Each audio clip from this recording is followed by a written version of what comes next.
Just a quick video here on how you use Zoom. The website is zoom.us.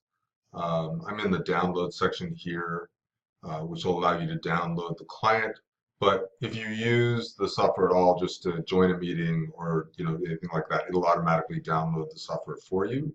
So you won't really need to do that manually. So if you just join somebody's meeting, that'll work. Or you can go here and download it yourself. So here's the website here.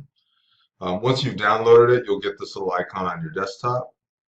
So when you fire that up, it'll give you this.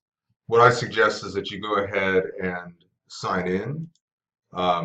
If you haven't, signed in before, you can sign up.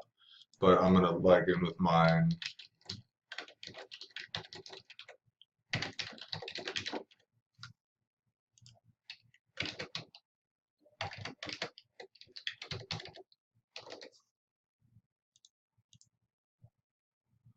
Once you log in, you'll see a screen that looks like this. So now whenever I fire up Zoom, I'll get that screen. So let's say you want to just do a quick video conference with somebody. You just start a meeting with video or start a meeting without video, whichever way you want to go. So if I want to do video, not video, so we'll do without video for this. And join audio conference by computer. I'm at my computer, so we're going to do that. So now that I've got this video conference going, all I do is copy this URL right here. And now when I go to send an email to somebody, I can just paste that into my email. And when they click on that, it will take them to this meeting. So it'll download the software and put them right in this meeting and join me in this meeting.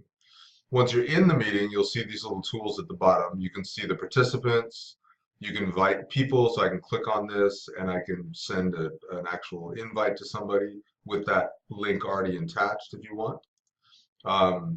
I've got chat capabilities. I can share my screen with somebody and they can see what I'm seeing on my screen.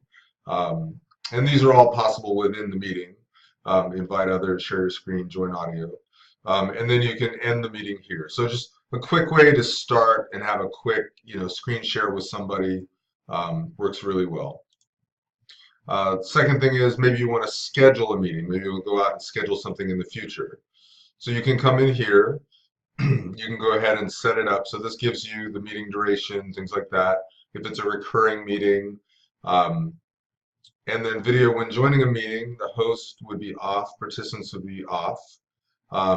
So make sure that you go to the advanced options here and enable to join before the host. It's really irritating when you go to join a meeting and it says you have to wait until the host shows up to be in there. So make sure you check that box in the advanced options. And then go ahead and schedule based on that. So this is how you set up a meeting and it'll show up in your Outlook and it'll work out for everybody to get it scheduled onto their calendars and so they all know how to get to it. It includes the link to the meeting and everything else. So that's just a quick video on how to use this. Again, when you're scheduling, make sure you check this box. That's the one thing we ran into that's kind of irritating if you don't. Everything else you can run right off this screen. All right, thanks very much.